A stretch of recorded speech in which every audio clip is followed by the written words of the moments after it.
Nakita ko sila, ang aking asawa at ang kanyang bagong pamilya, na nagdiriwang. Nagsasaya, tila ba wala akong pinagdaanan. Narinig ko ang aking biyenan na sinasabing, sa wakas, malaya na si Marco sa babaeng iyon. Ngayon, sa amin na mapupunta ang mana mula kay Lola Remedios. Malamig na ngiti ang isinukli ko. Akala nila tapos na ang laro. Hindi nila alam, ang tunay na mana ni Lola Remedios ay hindi pa naibubunyag. At doon, magsisimula ang tunay na laro. Hindi pa ito ang huling kabanata.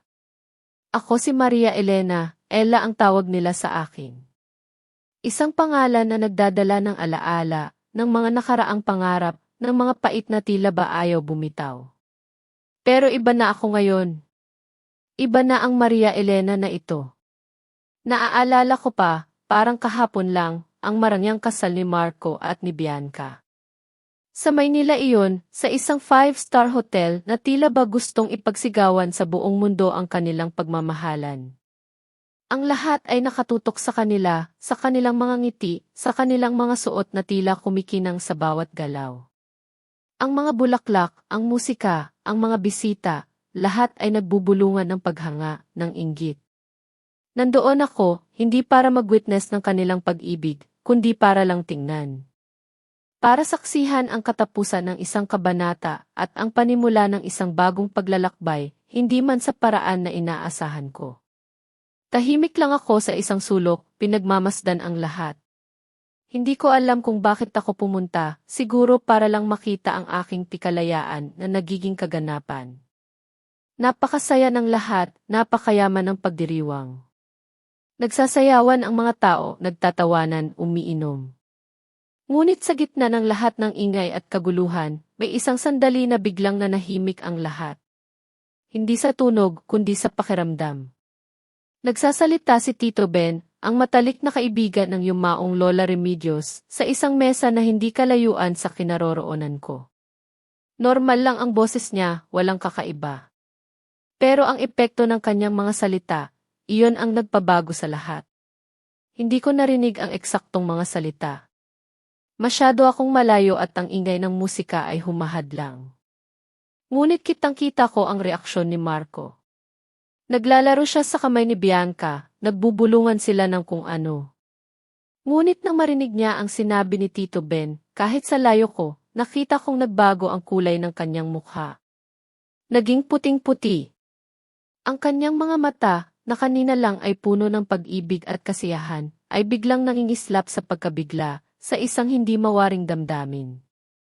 Natigilan siya. Para siyang estatwa na biglang nabuhay, pero agad ding naging bato. Ang kanyang ngiti ay unti-unting nawala, napalitan ng isang ekspresyon na hindi ko maipaliwanag. Napatayo siya, kahit bahagya, na tila ba may sumaksak sa kanya. Napalingon siya sa direksyon ni Tito Ben at pagkatapos ay sa akin. Nagtagpo ang aming mga tingin kahit sa ilang segundo lamang. Sa mga mata niya, nakita ko ang maraming bagay. Kung tiningnan ko lang ang mukha niya sa sandaling iyon, alam kong nasasaktan siya, ngunit may iba pang emosyon doon, gulat, pagtataka, at isang anino ng pagsisisi. Ngunit hindi ako nagtagal doon. Dahil ang sandaling iyon ay nagdala sa akin pabalik sa simula, sa huling sandali ng aming nakaraang buhay, sa isang gabing napakalamig. Naalala ko ang huling hapunan. Ang huling gabi kung kailan kami nagkasama sa iisang mesa, sa iisang restaurant na puno ng mga alaala. Pero ang gabing iyon, hindi ito nagdala ng init, ng saya. Wala nang natira sa lahat ng dati naming pinagsaluhan. Ang lamig ng hangin ay tila ba nakapasok sa loob ng aming mga puso. Ang mga mata niya ay tila ba tumitingin sa malayo, hindi na sa akin.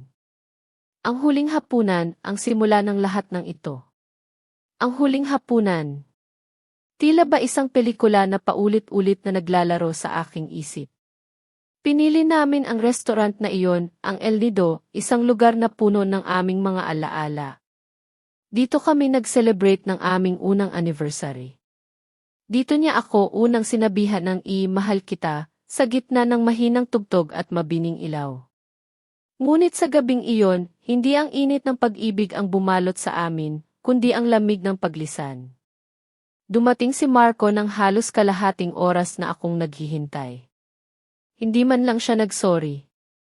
Naglakad siya patungo sa aming mesa na tila ba hindi niya ako nakikita, o sadyang hindi lang niya ako pinapansin. Umupo siya, agad na kinuha ang kanyang cellphone. Ang kanyang mga mata ay nakatutok sa screen, ang kanyang mga daliri ay mabilis na nagtatype. Paminsan-minsan, nakikita kong umingiti siya, isang ngiting hindi para sa akin. Alam kong si Bianca ang kausap niya. Ramdam ko ang presensya niya kahit wala siya doon. Ano na ang gusto mong kainin, Ella? Tanong niya, hindi man lang ako tiningnan. Ang boses niya ay walang buhay, walang interes. Para lang siyang nagtatanong sa isang stranger. Napapikit ako ng mariin. 8 years. 8 years kaming nagsama. 8 years ng pagmamahalan, ng pangarap, ng pagtatayo ng pamilya. Pero sa isang iglap, nawala ang lahat. Naging abo. Ayos lang, Marco, sagot ko, mahinahon. Kahit ano. Nanatili kaming tahimik pagkatapos.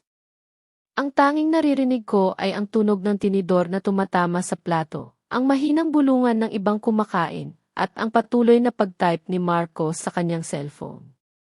Pinilit kong maging matatag. Pinilit kong itago ang sakit na unti-unting kumakain sa aking puso. May sasabihin pala ako, basag ko sa katahimikan, pagkatapos ng ilang sandali. Pupunta na ako sa probinsya. Sa bayan ng maligaya. Sa wakas, napatingin siya sa akin. Ngunit ang kanyang mga mata ay blanko, walang emosyon. Talaga, tanong niya, at muling bumalik sa kanyang cellphone. Bakit doon pa? Parang may bumara sa aking lalamunan. Hindi man lang niya tinanong kung bakit.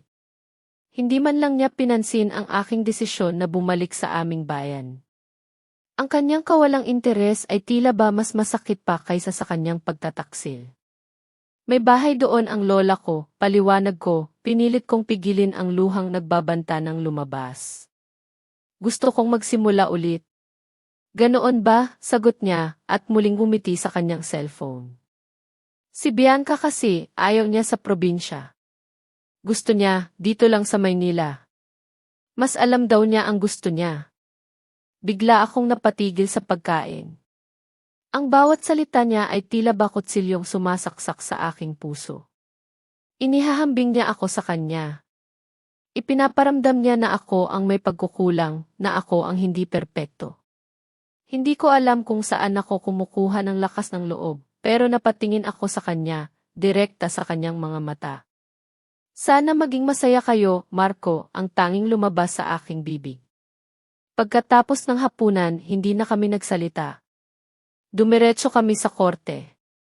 Ang pagtatapos ng 8 taong pagmamahalan ay nauwi lang sa isang piraso ng papel. Walang drama, walang sigawan, walang luha. Dry. Parang isang transaksyon lang. Ang aming kasal ay kinansela, ang aming mga pangako ay naging abo. Paglabas ng korte, agad na tumunog ang kanyang cellphone. Ngumiti siya, isang ngiti na puno ng pananabik at agad na sumagot. Babe, tapos na. Sunduin kita dyan. Ni hindi man lang siya lumingon sa akin para magpaalam. Ni hindi man lang niya sinabi ang kahit anong bagay. Umalis siya, nagmamadali, na tila ba may hinahabol na napakahalagang bagay. Pinanood ko siyang lumakad palayo, ang kanyang likod ay unti-unting lumiliit hanggang sa mawala na siya sa aking paningin.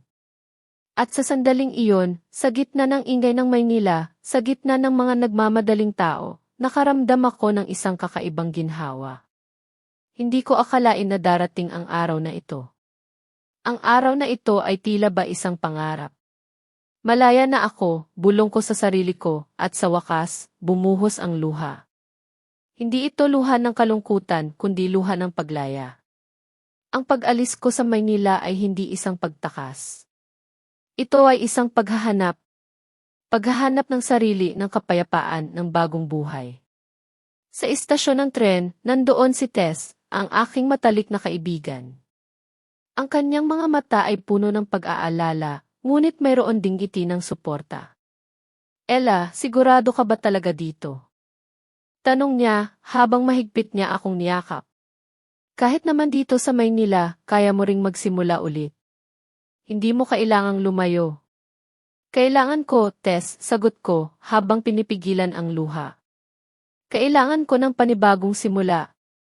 Malayo sa lahat ng alaala. Ibinigay niya sa akin ang isang bag, puno ng mga paborito kong pagkain sa probinsya. Longganisa, suka, at iba pa. Para may kasama ka pagdating mo, sabi niya at mumiti. Bago ako sumakay sa tren, nag-aalangan siyang nagsalita. Ella, may narinig ako. Si Bianca raw, buntis. At ang kasal nila ni Marco, napakalaki raw. Sigurado ka bang ayos lang sa'yo? Napangiti ako ng mapait. Ang dating Ella, siguro ay nasaktan ng sobra. Pero ang Ella na ito, wala nang pakialam. Wala na iyon sa akin, Tess, sagot ko. Hayaan mo sila. Nang umandar ang tren, tiningnan ko ang nagmamadaling syudad. Ang mga gusali, ang mga sasakyan, ang mga taong abala. Parang isang pelikula na nagtatapos.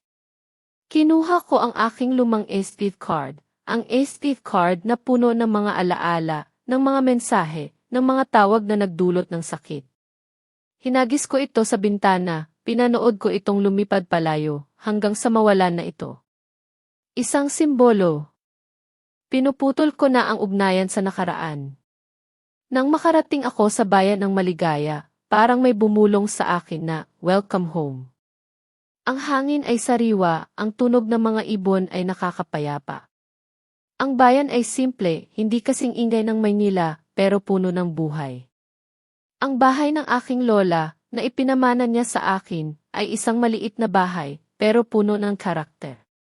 May hardin ito, puno ng iba't ibang uri ng bulaklak, lalo na ng mga rosas. Agad kong naramdaman ang kapayapaan. Hindi ako nagtagal. Kailangan kong maging produktibo. Naghanap ako ng trabaho. At sa tulong ng isang lokal na pahayagan, nakakita ako ng opening sa isang interior design studio. Nag-apply ako at sa awa ng Diyos, natanggap ako. Ang may-ari ng studio ay si Ricardo, o Cardo, isang mabait at maunawain na tao. Na-appreciate niya ang aking talento at agad akong naging komportable sa trabaho. Sa araw-araw, nakita ko ang aking sarili na nagbabago. Gumising ako ng maaga, naglalakad ako patungo sa bakery para bumili ng pandesal, at pagkatapos ay dumidiretso sa trabaho. Sa gabi, nagdidilig ako ng mga rosas sa hardin. Ang bawat petals, ang bawat dahon, ay tila ba nagbibigay sa akin ng bagong pag-asa. Isang araw, tumawag si Tess sa video call. Nagulat siya sa nakita niya. Ella, ang ganda mo. Ang radiant mo tingnan. Mas malusog ka pa ata ngayon, sabi niya, puno ng paghanga. Napangiti ako. Ramdam ko ang pagbabago sa akin. Ang dating Ella na puno ng kalungkutan, ay napalitan na ng isang Ella na puno ng pag-asa. Masaya lang ako dito, Tess, sagot ko. Walang stress. Walang drama. E paano ang kasal ni Marco, tanong niya. Naku, Ella, napakagara raw. Nilingon ko ang hardin ng mga rosas. Hindi ko na iniisip yan, Tess, sabi ko. Wala na akong pakialam. Mga mahal kong tagapakinig, hanggang dito muna ang bahagi ng ating kwento. Ano sa tingin ninyo ang mangyayari kay Maria Elena? Makakabangon kaya siya ng tuluyan? At paano kaya ang magiging kapalaran ni na Marco at Bianca? Huwag kalimutang i-like ang video na ito, mag-subscribe sa aming channel, at mag-iwan ng inyong komento sa ibaba. Gusto kong malaman ang inyong mga saloobin at hula. Samahan niyo ulit ako sa susunod na bahagi para malaman ang kasunod ng ating kwento. Ang buhay sa bayan ng maligaya ay patuloy na nagdadala sa akin ng kapayapaan. Bawat araw ay isang bagong simula, isang bagong pagkakataon upang bumuo ng sarili kong mundo. Gumigising ako ng maaga, sinasalubong ang sariwang hangin na nagmumula sa mga bukirin. Naglalakad ako patungo sa Tayanch para bumili ng mga sariwang gulay at isda, at pagkatapos ay dumidiretso sa tiyanggihan ng tinapay para sa mainit na pandesal. Sa aking paglalakad, nakikipagpalitan ako ng ngiti sa mga kapitbahay, sa mga tindera, sa mga bata. Simple lang ang buhay dito, ngunit puno ng totoo at dalisay na koneksyon. Sa studio ni Cardo, masaya ako sa aking trabaho. Kasama ko ang mga mababait na kasamahan na tila ba ay pamilya na ang turing sa akin. Bawat disenyo, bawat proyekto ay nagbibigay sa akin ng kagalakan at pagiging produktibo. Sa gabi, pagkatapos ng mahabang araw, umuuwi ako sa aking bahay. Ang hardin ng mga rosas ay ang aking santuwaryo. Bawat diligan ko ng tubig, bawat pruning na ginagawa ko, ay tila ba naglilinis din ng aking kaluluwa. Ang bawat bulaklak ay isang pagpapaalala na kahit sa gitna ng pagsubok, may kagandahan pa ring matatagpuan. Ngunit kahit gaano pa kapayapa ang aking mundo, may mga balita pa ring nakakapasok mula sa Maynila. Si Tess ang aking tagaulat, na tila ba ay may sariling channel ang balita tungkol kina Marco at Bianca. Sa bawat video call, nagbabahagi siya ng mga detalye, at sa bawat detalye, mas lalo kong nakikita ang kaibahan ng aming mundo. Ella, alam mo ba, sabi ni Tess, ang boses niya ay puno ng pagkadismaya. Ang kasal daw ni Marco at Bianca, napakalaki. Sa isang mamahaling hotel sa Makati. Ang wedding gown ni Bianca, puno daw ng Swarovski crystals. At itong si Bianca, todo papansin sa kanyang tiyan. Tila ba gusto niyang ipagsigawan sa buong mundo na buntis siya. Narinig ko nga, nagpapabili pa raw ng mamahaling stroller at cribs na galing pa sa ibang bansa. Napailing ako. Hindi na ako nagulat. Iyon ang klase ng mundo na hinabol ni Marco. Ang lahat ay dapat maging magarbo, puno ng palabas. Pero, Ella, alam mo ba ang mas nakakatawa, dugtong ni Tess, at medyo natawa siya ng mapakla. Narinig ko sa mga common friends natin, nagrereklamo na raw si Bianca kay Marco. Hindi raw pala kasing yaman ni Marco ang akala niya. May mga utang pa raw si Marco sa mga kaibigan. Hindi raw pala nakakabili ng lahat ng gusto ni Bianca. Hay naku, Ella, akala niya siguro, nakuha niya ang jackpot, pero mukhang hindi. Napakaisip ako sa sinabi ni Tess. Hindi ito inggit. Ito ay awa, pagkabigo. Pagkabigo para sa mga taong ang halaga ay nakasalalay lamang sa material na bagay. Naalala ko ang mga panahong sinasabihan ako ni Marco. Ella, bakit ba kasi ganyan ka? Hindi ka marunong humanap ng trabaho na may magandang kita. Hindi ka katulad ni Bianca, mas alam niya ang gusto niya, mas practical siya. Ang mga salitang iyon ay dati nang sumakit. Ngayon, wala na. Ito ay isang paalala lamang ng kanyang mababaw na pag-iisip. Nagsimula akong magbalik-tanaw sa pagkabata ni Marco. Ang kanyang mga magulang, lalo na ang kanyang ina, ay sobra-sobra ang pagmamahal. Si Marco ang kanilang nag-iisang anak, at tila ba ayaw nilang maranasan nito ang anumang hirap. Bawat gusto niya, binibigay. Bawat kapritso, sinusunod. Ang anak ko ang pinakamagaling. Ang anak ko ang pinakamatalino, iyan ang palagi kong naririnig sa kanyang ina. Lumaki si Marco na naniniwala na ang lahat ay karapatan niya. Ang pagmamahal, ang suporta, ang mga material na bagay, lahat ay automatic na ibinibigay sa kanya. Hindi siya natuto ng pagpapahalaga ng pasasalamat. Ang aking mga sakripisyo, ang aking pagmamahal, ang aking mga pagpupunyagi upang mapanatili ang aming relasyon, ay tila ba hindi niya nakita. Kinuha niya lang. Kinuha niya ang lahat ng walang pag-aalinlangan. Ganoon din ang ginawa niya sa kanyang mga magulang. Ang kanilang pagod, ang kanilang dugot pawis upang mabigyan siya ng magandang buhay, ay tila ba wala lang sa kanya. Ito ay isang aral. Isang aral tungkol sa pagpapahalaga sa bawat bagay, bawat tao, na dumadaan sa ating buhay. Ang pasasalamat, ang responsibilidad, ay hindi dapat kalimutan. Dahil sa huli, ang lahat ng iyan ang magiging sukatan ng iyong pagkatao. Naparito ako sa hardin ng mga rosas, masarap ang simoy ng hangin. Humahagod sa aking pisngi, nagdadala ng amoy ng sariwang lupa at ng mga bulaklak. Pinagmamasdan ko ang bawat bulaklak, ang bawat dahon. Bawat isa ay may sariling kwento. Ang mga rosas ay lalong nagiging makulay sa ilalim ng sinag ng araw. Isang payapang umaga sa bayan ng Maligaya. Ang araw ng kasal ni na Marco at Bianca. Hindi ito mahalaga sa akin.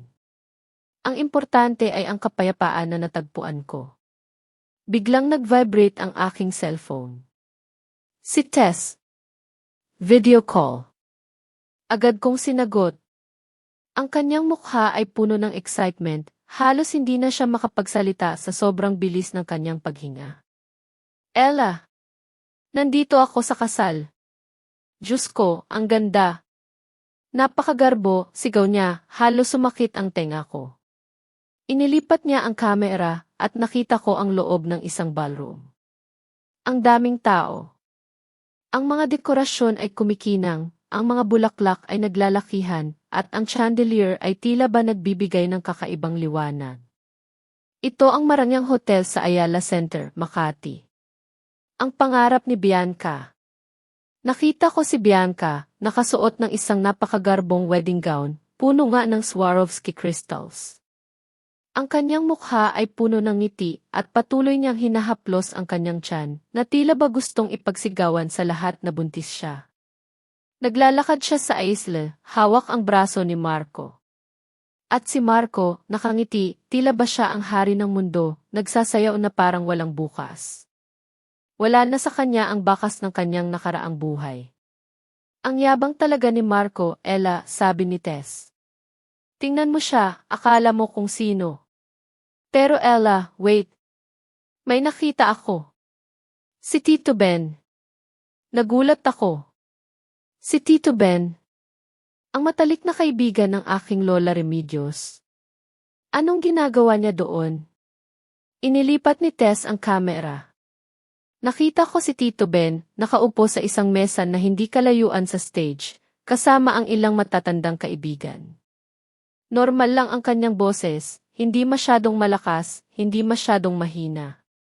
Pero dahil malapit sila sa mga speaker, at siguro ay may kaunting epekto rin ang kanyang edad, medyo nakarinig ako ng kanyang mga salita. Hindi niya alam na may nagvi-video call, at lalong hindi niya alam na naririnig ko ang kanyang mga sinasabi. Nako, ang ganda ng kasal, ano, sabi ni Tito Ben sa kanyang mga kaibigan. Pero alam niyo ba, kararating ko lang mula sa probinsya. Sa bayan ng Maligaya. At doon, nakita ko si Maria Elena, ang apo ng kaibigan kong yumaong si Lola Remedios. Bahagyang nagbago ang ekspresyon ni Marco. Ramdam ko ang pagtaas ng aking puso. Ang ganda at talino ng bata, patuloy ni Tito Ben, ang kanyang boses ay tila ba puno ng pagmamalaki. Nakatira sa isang villa na may hardin ng mga rosas na ipinamana ng kanyang lola. Nabubuhay siyang parang reyna. May sarili siyang negosyo doon, at ang mga tao ay gustong-gusto siya. Ang sipag, ang bait. Nilingon ako ni Tess, ang kanyang mga mata ay nagtatanong. Pinanood ko lang ang screen. Nagbubulungan na ang mga tao sa mesa ni na Marco. Hindi lang villa ang iniwan ng lola niya, kundi isang pamana na nagkakahalaga ng 100 milyong piso. Narinig niyo ako, 100 milyong piso, sabi ni Tito Ben, at tila ba sumigla ang kanyang boses. Isang tahimik na milyonarya si Maria Elena sa probinsya. Malaya at hindi kailangang magtiis sa sinumang hangal. Ang lola niya, napakayaman pala. Maraming lupain, marami ring negosyo. At lahat ng iyon kay Maria Elena ngayon. At doon ko nakita ang pagbabago. Ang mukha ni Marco, na kanina lang ay puno ng kagalakan, ay unti-unting namutla. Ang kanyang mga mata, na kanina lang ay puno ng pag-ibig para kay Bianca, ay unti-unting napuno ng pagkabigla, ng panghihinayang. Napatigil siya sa kanyang pagsasayaw. Naging estatwa. Ang kanyang tingin ay nakatuon kay Tito Ben at pagkatapos ay kay Bianca. Si Bianca naman, nakabuka ang bibig, hindi makapaniwala sa narinig. Ang kanyang hawak sa braso ni Marco ay unti-unting lumuwag. Sa gitna ng lahat ng ingay, sa gitna ng lahat ng drama, nakaramdam ako ng isang kakaibang kapanatagan. Hindi ito paghihiganti. Ito ay katarungan. Ang katotohanan ay may sariling paraan upang lumabas. At minsan, ang pagiging tahimik, ang pagmamasid, ang pagtitiis, ang siyang pinakamabisang sandata. Nakita ko ang pagbagsak ng kanilang maskara, at sa wakas, nagkaroon ako ng kapayapaan. Ang mga salita ni Tito Ben ay tila ba isang bomba na sumabog sa gitna ng kasalan. Ang dating masayang tugtugan ay tila ba napalitan ng isang nakakabinging katahimikan. Sa screen ng cellphone ni Tess, kitang-kita ko ang lahat, bawat reaksyon, bawat emosyon na naglalaro sa kanilang mga mukha. Ito ang huling sayaw ng panloloko at ako, tahimik lang na nanonood. Si Marco. Ang kanyang mukha ay nagbago. Mula sa pagmamataas at kagalakan, naging puting-puti siya, tila ba biglang nawala ng dugo. Ang kanyang mga mata, na kanina lang ay puno ng pag-ibig para kay Bianca, ay napuno ng pagkabigla, ng takot, at pagkatapos ay ng galit. Lumulutang siya, nanlalambot ang kanyang mga tuhod, ngunit pinilit niyang manatiling nakatayo.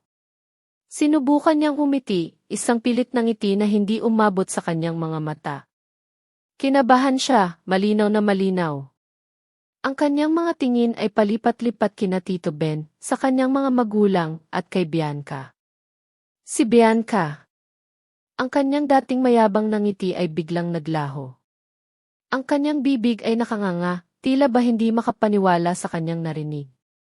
Ang kanyang mga mata, na kanina lang ay puno ng pagmamataas, ay napuno ng pagkabigla, ng galit, at pagkatapos ay ng isang matinding pagkadismaya. Alam kong nawala sa kanya ang lahat.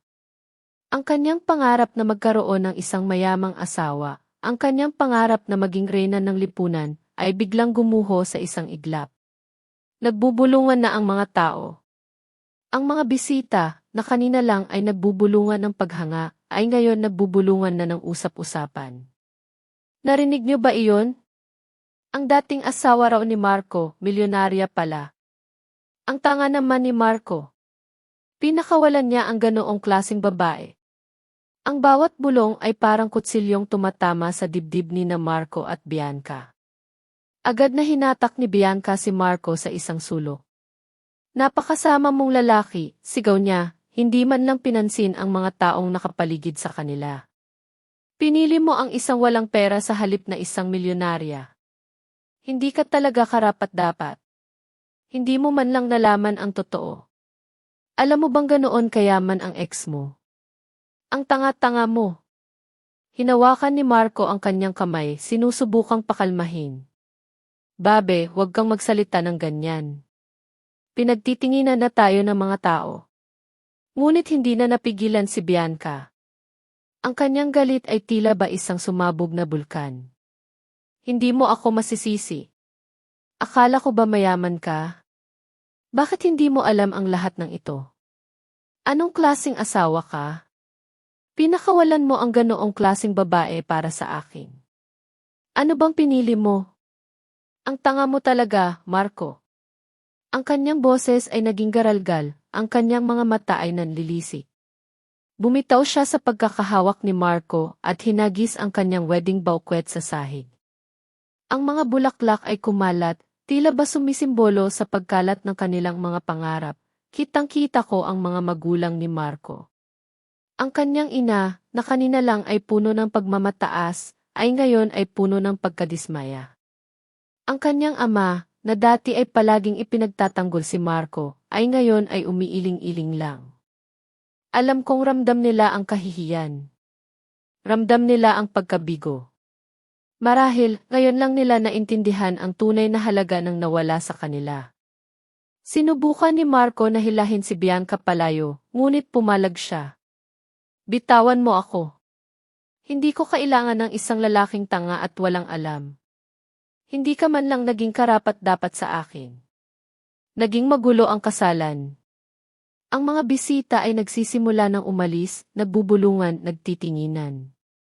Ang dating marangyang kasalan ay naging isang sirkus ng pagkadismaya at galit. At ako, tahimik lang na nanonood sa aking cellphone, mula sa liblib na bayan ng maligaya.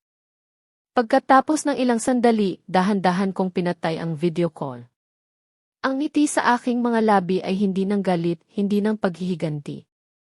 Ito ay isang ngiti ng kapanatagan ng kapayapaan.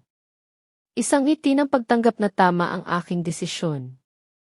Bumalik ako sa aking hardin ng mga rosas, dinidiligan ang mga bulaklak. Patuloy ang buhay at may kapayapaan sa puso ko. Ang lahat ay nasa tamang lugar. Naging maugong ang usapan sa Maynila. Hindi lang sa mga piling tao, kundi sa halos lahat ng nakakarinig.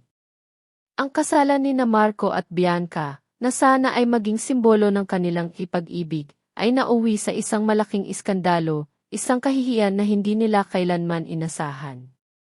Ang balita tungkol sa aking kisikretong yaman ay mabilis na kumalat na tila ba isang apoy na pinapakalat ng hangin, at sa bawat pagkalat nito, kasama rin ang pagkalat ng katotohanan.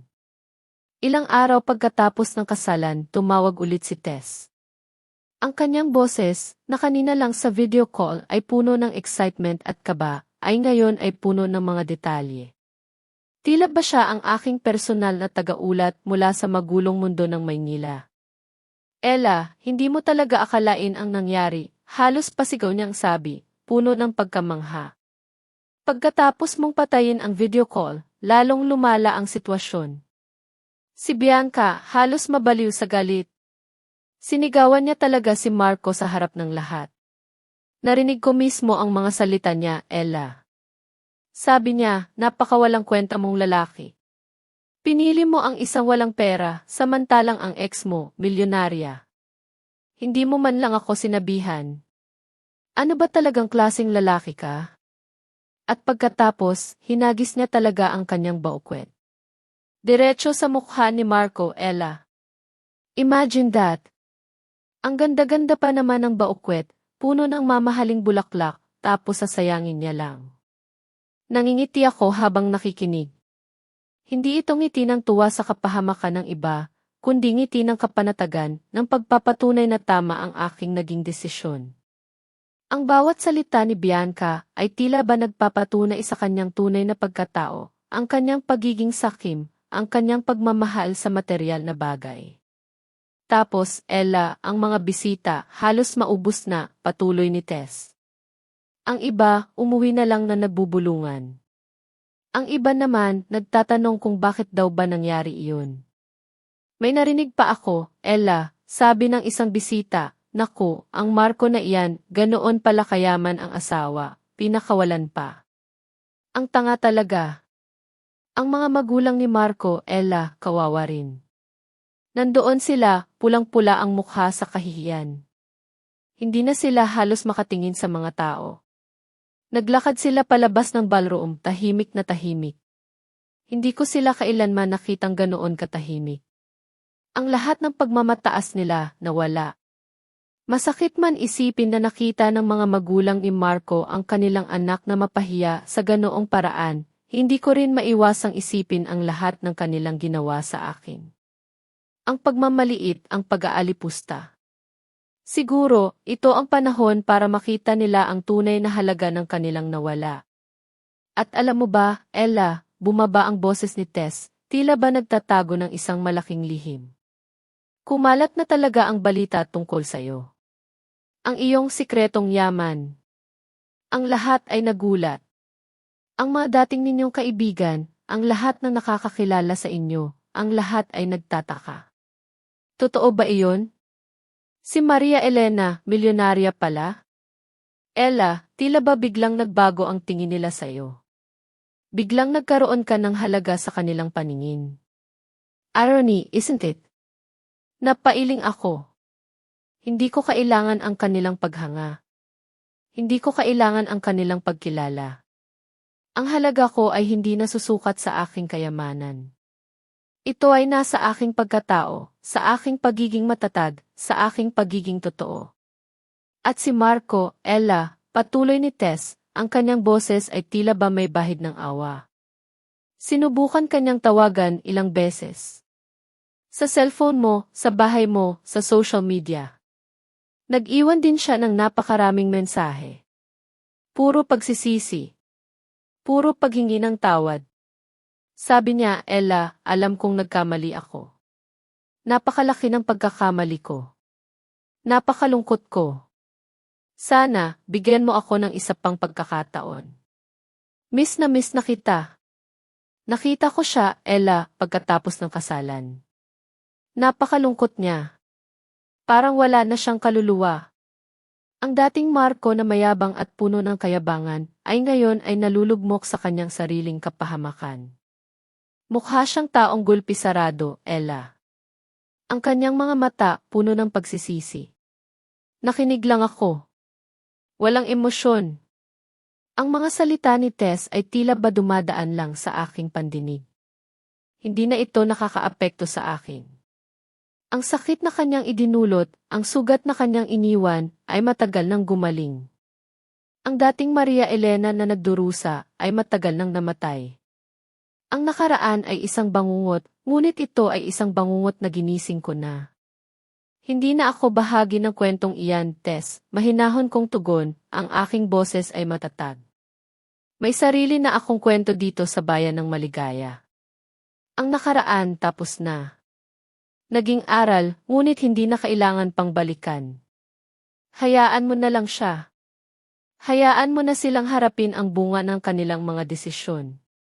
Ako, dito na lang. Masaya na ako dito. Pagkatapos ng tawag, bumalik ako sa aking mga gawain. Ang aking hardin ng mga rosas ay lalong naging makulay, ang bawat bulaklak ay tila ba nagbibigay ng bagong buhay. Ang bawat umaga, paggising ko, ay isang regalo. Ang sariwang hangin, ang tunog ng mga ibon, ang amoy ng kape, lahat ng iyon ay nagbibigay ng kapayapaan. Sa studio ni Cardo, patuloy akong nagtatrabaho. Ang bawat disenyo ay isang ekspresyon ng aking kalayaan, ng aking bagong pagkatao. Hindi na ako nag-iisip ng nakaraan. Hindi na ako naghahabol ng paghihiganti. Ang aking mga pag-uusap kay Cardo ay puno ng kahulugan. Pinag-uusapan namin ang mga pangarap, ang mga plano, ang mga simpleng bagay na nagbibigay ng kaligayahan. Siya ay isang mabuting kaibigan, isang kaibigan na nakakaintindi, nakikinig, at sumusuporta ng walang paghuhusga. Hindi ko na kailangan ng karangyaan ng Maynila. Hindi ko na kailangan ng mga taong ang halaga ay nasusukat lamang sa pera. Mas mayaman ako ngayon, hindi lang sa pera, kundi sa kaligayahan at kapayapaan. Ang bawat umaga nagigising ako na walang pasanasakit, na may kapayapaan sa puso, iyon ang pinakamalaking kayamanan. Ang bawat ngiti ng mga kapitbahay, ang bawat papuri mula sa mga kasamahan ko sa trabaho, ang bawat bulaklak na namumukadkad sa aking hardin, iyon ang tunay na ginto. Naramdaman kong ang iinosenteng ipag-uusap ni Tito Ben ay hindi aksidente. Hindi lang siya nag-istorya ng walang pakialam. Ito ay isang kilos ng pagmamahal, isang paraan upang magkaroon ng katarungan. Isang paraan upang ipamukha sa kanila ang halaga ng nawala sa kanila. Ang kanyang pagkilos ay tila ba isang huling regalo mula sa aking lola, isang pagtatapos sa isang hindi makatarungang sitwasyon. At sa aking puso, tahimik akong nagpasalamat kay Tito Ben hindi para sa pera, kundi para sa kalayaan na ibinigay niya sa akin. Ang kalayaan na makita ang katotohanan, ang kalayaan na magsimula muli. At sa wakas, nakahinga ako ng maluwag. Lumipas ang mga linggo. Naging buwan. Ang mundo ko sa bayan ng maligaya ay lalong naging payapa, lalong naging buo. Ang mga sugat ng nakaraan ay matagal nang naghilom. Ang dating Ella na puno ng kalungkutan at pagdududa, ay napalitan na ng isang Maria Elena na matatag, may paninindigan at may sariling liwanag. Ngunit tila ba, ang nakaraan, kahit gaano mo pakalimutan, ay may mga anino pa ring susubok na bumalik. At ang aninong iyon ay si Marco. Pagkatapos ng iskandalo sa kasalan, at ang pagkalat ng balita tungkol sa aking kayamanan, nagsimula siyang maghanap ng paraan upang makipag-ugnayan sa akin. Sa simula, sa pamamagitan ni Tess. Si Tess, na tapat kong kaibigan, ay naging tulay sa mga mensaheng ayaw ko nang pakinggan, ngunit pilit na inihahatid sa akin. Ella, tinatawagan ka ni Marco. Ang boses ni Tess sa kabilang linya ay may pag-aalinlangan. Nag-text siya, napakahaba. Sabi niya, napakalaking pagkakamali ko. Alam kong hindi ko na kailanman mababago ang nakaraan, pero sana, bigyan mo ako ng pagkakataong makipag-usap. Nami-miss ko siya. Ang tunay na Maria Elena. Ang Maria Elena na walang halong pagkukunwari. Sana, maniwala ka. Nagsisisi ako. Tahimik lang akong nakikinig sa bawat salita ni Tess. Ang aking puso, na dating pumipintig sa bawat tawag o text niya, ay ngayon ay kalmado. Walang galit, walang sakit. Wala lang. Tila ba ang pangalang Marco ay isa na lang alaala, isang figura mula sa isang lumang pelikula. Sabihin mo sa kanya, Tess, matatag kong tugon, walang bahid ng pag-aalinlangan sa aking boses. Na hindi na siya ang Marco na kilala ko, at hindi na ako ang Ella na kilala niya. Ang buhay ko ngayon payapa. At ayoko nang guluhin ng nakaraan. Nerespeto ni Tess ang aking desisyon. Ngunit, hindi doon natapos ang mga pagtatangka ni Marco. Nagpadala siya ng mga sulat na nakakarating sa aking bahay sa probinsya sa pamamagitan ng post office. Ang bawat sulat ay puno ng pagsisisi, ng paghingi ng tawad, ng mga pangakong magbabago. Binasa ko ang ilan, pero hindi na umabot sa aking puso ang mga salita. Ang tinta ay tila ba tuyo na, ang emosyon ay tila ba naglahon na.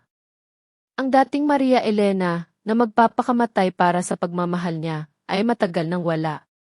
Minsan, may mga tawag mula sa mga numerong hindi ko kilala. Alam kong siya iyon. Tahimik ko lang itong hinahayaan na mag-ring hanggang sa tumigil. Walang pangangailangan para sa isang pag-uusap na walang patutunguhan. Ang aming kwento ay tapos na. Ang aming libro ay sarado na. Ngunit may isang araw na hindi ko inaasahan. Isang hapon, pagkatapos ng mahabang araw sa studio ni Cardo, umuwi ako sa aking bahay. Ang sikat ng araw ay tila ba ginagawang ginto ang mga petals ng aking mga rosas. Habang nagdidilig ako at pinagmamasdan ang bawat bulaklak, may kumatok sa aking gate. Isang malakas, ngunit pamilyar na katok. Napatigil ako. Huminga ako ng malalim, humanda sa kung anumang naghihintay sa akin. Dahan-dahan akong lumapit sa gate. Pagbukas ko, nandoon siya. Si Marco. Nakatayo sa labas ng aking hardin, ang kanyang mukha ay payat, ang kanyang mga mata ay puno ng lungkot, ng pagod, at ng isang hindi maipaliwanag na pagsisisi. Ang kanyang buhok ay magulo, ang kanyang damit ay tila ba hindi inayos. Hindi na siya ang dating Marco na palaging maayos, palaging mayabang. Napanatili ko ang aking kalmado. Walang gulat, walang galit. Isang blankong ekspresyon lang. Pinagmasdan ko siya, tila ba isang estranghero. Ella, mahina niyang sabi, ang kanyang boses ay nanginginig. Naparito ako. Kailangan kong makipag-usap sa'yo sa personal. Alam kong ayaw mo na akong makita, pero please, Ella. Kahit ngayon lang. Hindi ako sumagot. Pinanood ko lang siya. Ang kanyang mga mata ay naghahanap ng anumang senyales ng pag-asa sa akin, ngunit wala siyang makikita. Ella, alam kong nagkamali ako, patuloy niya, at tila ba bumigat ang kanyang boses. Napakalaki ng pagkakamali ko. Napakawalang kwenta kong asawa. Hindi ko nakita ang halaga mo. Ang lahat ng bagay na iyon, ang pera, ang kasikatan, ang lahat ng material na bagay na hinabol ko, wala lang iyon. Walang kahulugan. Ang importante ay ang tunay na pagmamahal mo. Ang pagmamahal na ibinigay mo sa akin ng buong buo. Ang pagmamahal na itinapon ko ng walang pag-aalinlangan. Napansin kong may mga luha na namumuo sa gilid ng kanyang mga mata. Akala ko, Ella, masaya ako kay Bianca. Pero hindi. Walang tunay na pagmamahal doon. Puro pera lang. Puro palabas lang. Ella, pinagsisisihan ko ang lahat. Sana, bigyan mo ako ng isa pang pagkakataon. Kahit magsimula tayo sa simula. Kahit hindi na sa Maynila.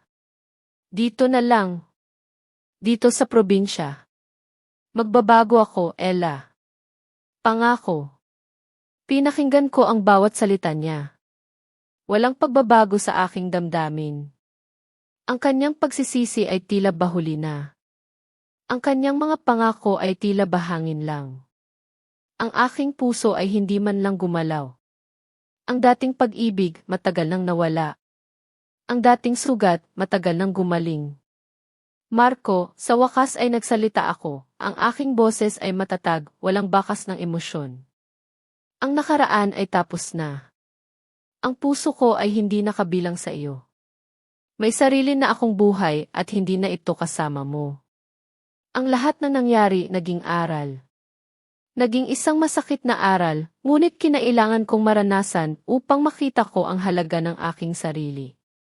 Hindi na ako babalik sa isang relasyon na puno ng panloloko at sakit. Hindi ko kailangan ang iyong pera. Hindi ko kailangan ang iyong pagmamahal. Mayroon na akong sariling pagmamahal. Mayroon na akong sariling kapayapaan. Napaatras siya ng bahagya, tila ba sinaksak ko siya sa kanyang mga salita. Ang kanyang mga mata ay puno ng lungkot ng pagkadismaya. Pero, Ella, mahal pa rin kita. Bigyan mo ako ng isa pang pagkakataon. Kung mahal mo ako, Marco, sabi ko, at tiningnan ko siya sa kanyang mga mata, direkta. Dapat ay hindi mo ako sinaktan. Dapat ay pinahalagahan mo ako. Dapat ay hindi mo ako ipinagpalit sa isang bagay na panandalian lang. Hindi mo ginawa iyon. At ngayon, huli na ang lahat. May sarili na akong mundo. At ayoko nang guluhin mo iyon.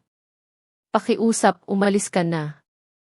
Naiwan siyang nakatayo doon, bigo at puno ng kahihiyan. Ang kanyang mga mata ay puno ng lungkot, habang pinagmamasdan niya ang aking hardin ng mga rosas, ang aking bahay, ang aking mundo na hindi na siya kasama. Tumalikod ako, dahan-dahan at pumasok sa loob ng aking bahay. Isinara ko ang pinto. Sa loob ng aking puso, wala akong nadaramang pagsisisi. Ang desisyon ko ay malinaw. Ang landas ko ay malinaw. Si Marco ay isang kabanata na natapos na. At ngayon ako, si Maria Elena, ay malaya na. Sa bayan ng maligaya, patuloy na gumaganda ang bawat araw. Ang buhay ay naging isang sining na binuo sa pamamagitan ng pagmamahal, pagtityaga, at paghahanap ng tunay na kaligayahan. Ang dati kong mundo sa Maynila, na puno ng ingay, kaguluhan, at pagkukunwari, ay malayo na sa akin. Dito, natagpuan ko ang aking sarili, ang tunay na Maria Elena.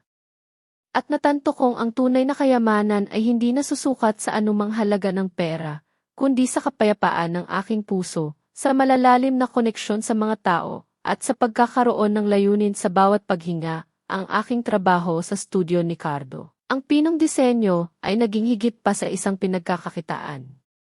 Naging simula ito ng bagong pag-ibig sa sining, sa paglikha. Bawat proyekto ay isang canvas, bawat kulay ay isang emosyon, at bawat linya ay isang kwento. Ang pagdidisenyo ng interior ng isang bahay o opisina ay hindi lang tungkol sa paglalagay ng mga furniture o pagpili ng kulay. Ito ay tungkol sa paglikha ng isang espasyo na magdadala ng kapayapaan, ng kagalakan, ng inspirasyon sa mga maninirahan dito. Ang pagtitiwala ni Cardo sa aking kakayahan ay nagbigay sa akin ng kumpiyansa, at ang aking mga kasamahan ay naging pangalawang pamilya. Sama-sama kaming nagpaplano, nagtatawanan, nagbabahagi ng mga ideya. Ang aming studio ay hindi lang isang opisina, ito ay isang tahanan ng pagkamalikhain. Pagkatapos ng mahabang araw sa trabaho, ang aking hardin ng mga rosas ang aking pupuntahan. Ito ang aking kanlungan, ang aking santuwaryo. Bawat pagdidilig ko ng tubig, bawat pruning ng dahon, ay tila ba isang ritual ng pagpapagaling. Ang bawat rosas, sa kanyang iba't ibang kulay at bango, ay nagpapaalala sa akin ng kagandahan ng buhay, kahit sa gitna ng mga pagsubok. Dito ko naramdaman ang presensya ng aking lola, si Lola Remedios. Ang kanyang pagmamahal, ang kanyang mga pangaral, ay tila ba naririnig ko sa bawat bulong ng hangin. Ang hardin na ito ay hindi lang isang hardin ng mga bulaklak, ito ay isang hardin ng mga alaala, ng pagmamahal, ng pag-asa. Dito ko naramdaman ang aking koneksyon sa nakaraan, at ang aking pagtanggap sa aking kasalukuyan. Ang aking pagkakaibigan kay Ricardo, si Cardo, ay lalong lumalim. Naging higit pa siya sa isang kasamahan sa trabaho. Naging isang mabuting kaibigan siya, isang pinagkakatiwalaan, isang taong handang makinig at magbigay ng payo. Madalas, pagkatapos ng trabaho, sabay kaming kumakain sa isang simpleng karinderya sa bayan. Nag-uusap kami tungkol sa mga simpleng bagay, sa mga pangarap, sa mga hamon ng buhay. Ang kanyang mga mata ay palaging may pag-unawa, at ang kanyang ngiti ay palaging may init. Minsan, pagkatapos ng hapunan, naglalakad kami sa plaza ng bayan. Ang lamig ng gabi, ang ilaw ng mga bituin, at ang mahinang bulungan ng hangin ay tila ba nagbibigay ng kakaibang kapaligiran. Nag-uusap kami, nagtatawanan. Hindi man direkta, ngunit may mga sandali na nagtatama ang aming mga tingin, at nakaramdam ako ng isang kakaibang init sa aking puso. Ito ay isang pakiramdam na matagal ko nang hindi naramdaman. Isang pakiramdam ng pagmamahal, ng pagpapahalaga, ng pagtanggap. Alam kong mayroon ng higit pa sa aming pagkakaibigan. Ngunit sa ngayon, ang lahat ay nasa tamang ritmo, dahan-dahan, natural. Ang kanyang pagpapahalaga sa aking talento, sa aking pagkatao, ay nagbigay sa akin ng bagong lakas. Hindi niya ako tiningnan bilang isang imilyonarya, kundi bilang si Ella, ang babaeng may angking talento at may puso. Naiisip ko ang dating buhay ko sa Maynila. Ang karangyaan ni na Marco at Bianca, ang kanilang marangyang kasal, ang kanilang paghahabol sa materyal na bagay. Ang kanilang buhay ay tila ba isang magandang pelikula, ngunit sa likod ng lahat ng iyon, ay mayroong walang laman na kaluluwa. Ang kanilang mga ngiti ay hindi totoo, ang kanilang mga pagmamahalan ay panandalian lang, at ang kanilang kayamanan ay hindi nagdala ng kapayapaan. Ang lahat ng iyon ay isang palabas lamang, isang kasinungalingan na binuo sa ilusyon. At dito sa bayan ng Maligaya, natutunan ko ang pinakamahalagang aral sa buhay. Ang tunay na kayamanan ay hindi nasusukat sa piso, hindi sa laki ng bahay o sa dami ng alahas. Ito ay nasusukat sa kapayapaan ng isip, sa pagmamahal ng mga kaibigan, sa paghahanap ng layunin sa buhay, at sa pagtanggap ng sarili. Ang paggising sa umaga na walang takot, na walang hinanakit, na may pag-asa sa bawat paghinga, iyon ang pinakamalaking kayamanan.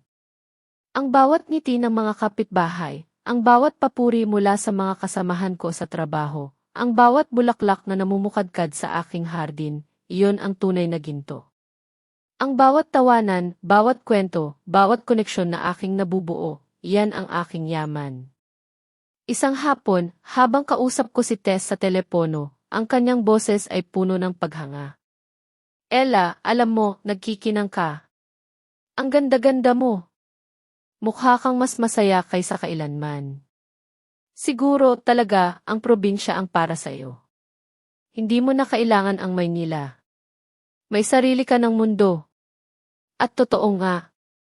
Nagkikinang ako. Hindi dahil sa mga mamahaling damit o alahas. Nagkikinang ako dahil sa kapayapaan na natagpuan ko sa aking puso, sa kaligayahan na aking nadarama sa bawat sandali. Nagkikinang ako dahil sa aking kalayaan, sa aking pagiging totoo sa sarili. Ang aking bahay sa bayan ng Maligaya, na dati ay isang simpleng bahay lang, ay naging aking tunay na tahanan. Hindi lang ito isang lugar na aking tinutulugan. Ito ay isang lugar kung saan ako naramdaman na ligtas, na mahalaga, na nagmamahal. Dito ko natagpuan ang aking tunay na tahanan ko at ang tunay na sarili ko. Isang Maria Elena na buo, matatag, at handang harapin ang anumang pagsubok ng buhay, nang may ngiti sa labi at kapayapaan sa puso. Ang kwento ko ay hindi pa tapos, ngunit ang pinakamahalagang kabanata ay nasimulan na. Ang kabanata ng tunay na kaligayahan. Ang buhay ay patuloy na umiikot. Ang gulong ay patuloy na gumugulong.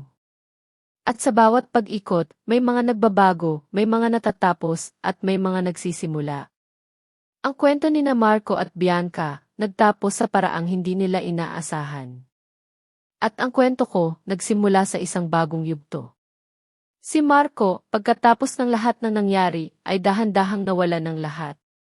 Ang kahihiyan sa kasal, ang pagkalat ng balita tungkol sa kanyang pagiging tanga, ay nakaapekto sa kanyang propesyon. Ang kanyang mga business partners, na dating humahanga sa kanya, ay unti-unting lumayo. Ang kanyang reputasyon ay gumuho. Ang dating mapagmataas na si Marco ay napilitang harapin ang katotohanan. Nawalan siya ng trabaho, nawalan siya ng mga kaibigan. Ang kanyang buhay ay napuno ng problema sa pinansyal at pag-iisa. Ang taong dating mayabang ay ngayon ay nalulugmok sa kanyang sariling pagkakamali. Si Bianca. Ang kanyang pangarap na maging mayaman ay tuluyan ng nawala. Nang makita niyang wala nang maitutulong sa kanya si Marco, at ang kanyang kayamanan ay hindi totoo, mabilis siyang umalis. Hinanap niya ang iba pang i-biktima, ang iba pang i-jackpot. Ang kanyang pagmamahal sa pera ay mas malakas kaysa sa anumang bagay. Ang kanyang buhay ay patuloy na paghahanap ng material na bagay, at patuloy na kawalan ng tunay na kaligayahan. Ang mga magulang ni Marco. Napilitan silang harapin ang kanilang mga pagkakamali. Ang kanilang bulag na pagmamahal, ang kanilang pagmamataas sa anak, ay nagdulot ng kahihiyan. Ang kanilang pag-aalipusta sa akin noon, ay ngayon ay napalitan ng pagsisisi. Ngunit huli na. Ang lahat ay may hangganan. Hindi ako nakaramdam ng kagalakan sa kanilang pagbagsak. Hindi ako nakaramdam ng paghihiganti. Ito ay isang simpleng pagtanggap ng katotohanan. Ang bawat aksyon ay may kapalit. Ang bawat pagtataksil ay may katapusan. Ang lahat ay bunga lamang ng kanilang mga desisyon. Sa bayan ng maligaya, patuloy akong nabubuhay ng payapa. Ang bawat umaga ay puno ng pag-asa. Ang amoy ng kape, ang tunog ng mga ibon, ang sinag ng araw na tumatama sa aking hardin ng mga rosas, lahat ng iyon ay nagbibigay ng kaligayahan. Ang aking trabaho sa studio ni Cardo ay patuloy na nagbibigay ng fulfillment. At si Cardo.